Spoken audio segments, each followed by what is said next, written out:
सुब्बैया रंग बिरंगी मुर्गियों को एक तरफ एक टोकरी और दूसरी तरफ एक और टोकरी में रखता था। उन मुर्गियों को सारा गांव घुमाकर उन सबको बेचकर पैसे लेकर वो खुशी खुशी घर लौटता है।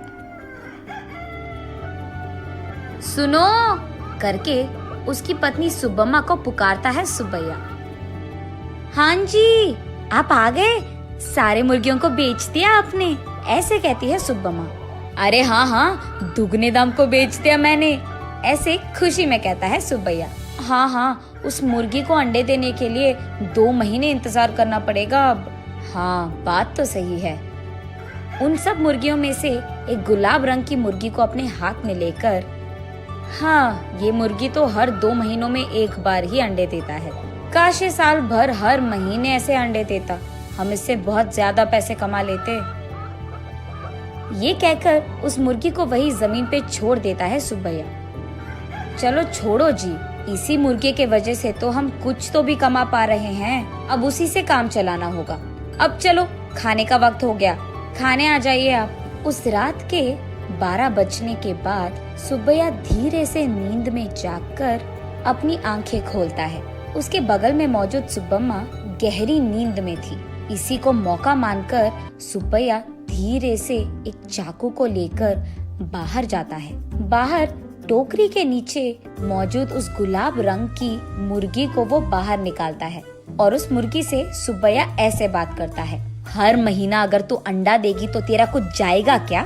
या फिर तुझे इस बात की घमंड है कि तू एक ही है जो रंग बिरंगे अंडे देती है? आज मैं तेरा घमंड उतार दूंगा। तो क्या कि तुम हर महीना अंडे नहीं देती हो, सारे अंडे तो तुम्हारे ही पेट में है ना। उन सारे अंडों को एक ही साथ बाहर निकालकर मैं उन सबको एक ही बार में बहुत ज्यादा पैसे के लिए बेच दूंगा, देख लेना।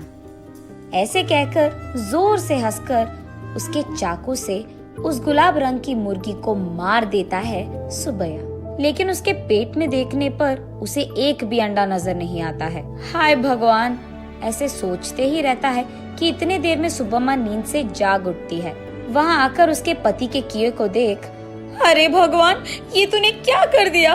मैंने सोचा कि सबकी तरह तुम मूर्ख नहीं हो, पर तू तो वही निकला।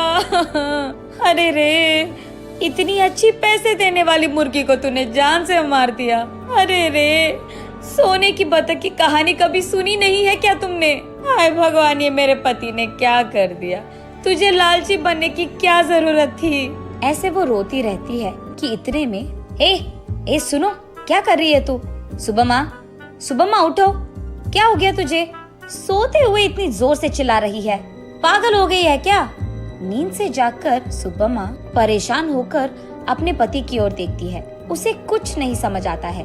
वो तुरंत बाहर जाकर टोकरी के नीचे बैठे उस मुर्गी को भी देखती है। वो मुर्गी तो हमेशा की तरह सही सलामत थी।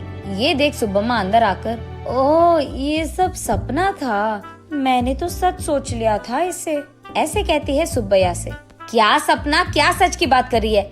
आधी रात को मुझे उठा दिया तूने अच्छी नींद से। चल जाओ, सो जाओ अभी, कहता है सुब्बैया। अरे जाइए ना आप भी, मुझे तो बुरा सपना आया कि आपने उस मुर्गी को जान से मार दिया, क्योंकि आप लालची बनकर उसके पेट में मौजूद अंडों को निकालना चाहते हैं। मैं कितनी घबरा गई पता है आपको? मुझे क्या पता था कि वो सपना है, मैंने तो आपको बहुत डांट लिया, ऐसे कहती है। हाँ हाँ, ठीक है ठीक है, वैसे मैं उस मुर्गी को क्यों मार डालूंगा, मैं क्या पागल हूँ? वैसे मुझे तो हमारा अतीत बहुत अच्छी तरह से याद है।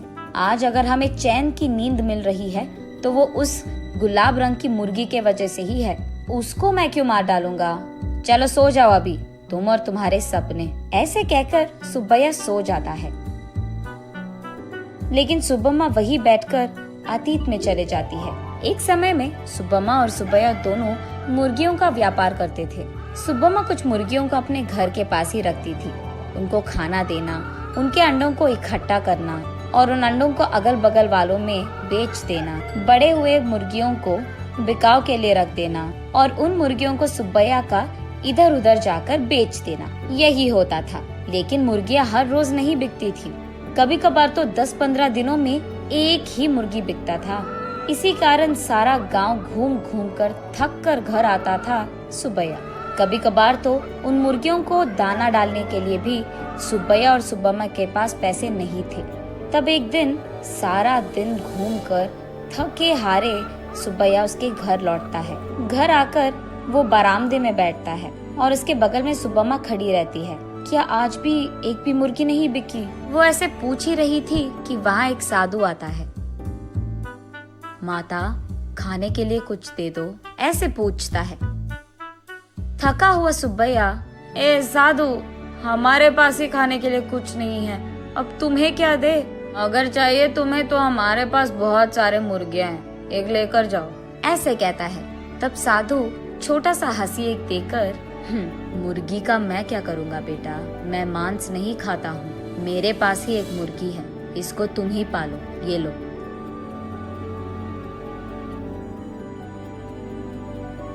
ये कहकर उनके हाथ में मौजूद एक गुलाब रंग की मुर्गी को उसके हाथ में देता है। मुड़कर देखने से पहले ही वो साधु वहाँ से गायब हो जाता है। सुब्बैया तब उस गुलाब रंग की मुर्गी को देख, इस तरह के मुर्गियाँ भी मौजूद है क्या?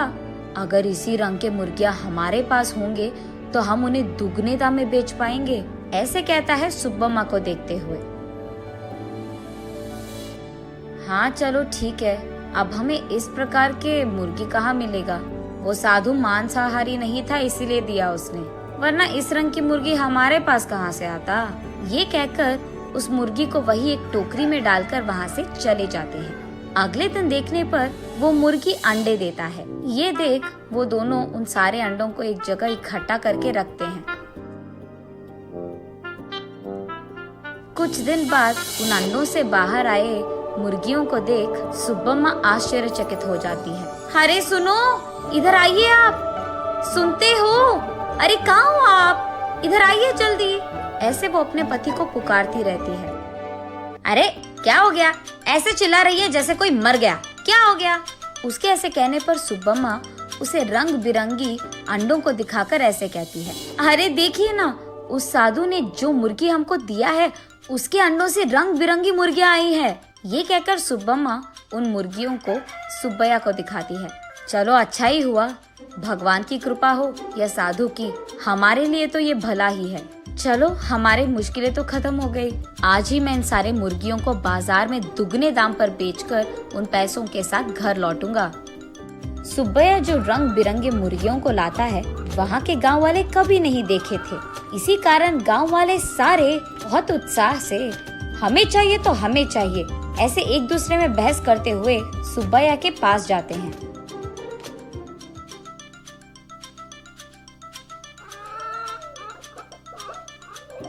ऐसे वो मुर्गी 1 महीने में सारे दिन अंडे देकर, फिर 2 महीने बिना अंडों के, फिर उसके बाद 1 और महीना सारे दिन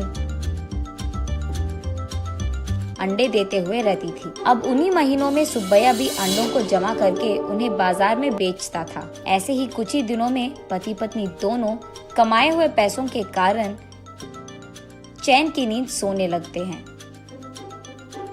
सुब्बम्मा वापस होश में आकर, ओह अब याद आया, सुबह मैं सोच रही थी कि ये मुर्गी साल भर अंडे क्यों नहीं देती है, शायद उसी कारण ऐसा बुरा सपना आया मुझे। ये सोचकर वापस गहरी नींद में सो जाती है सुब्बम्मा।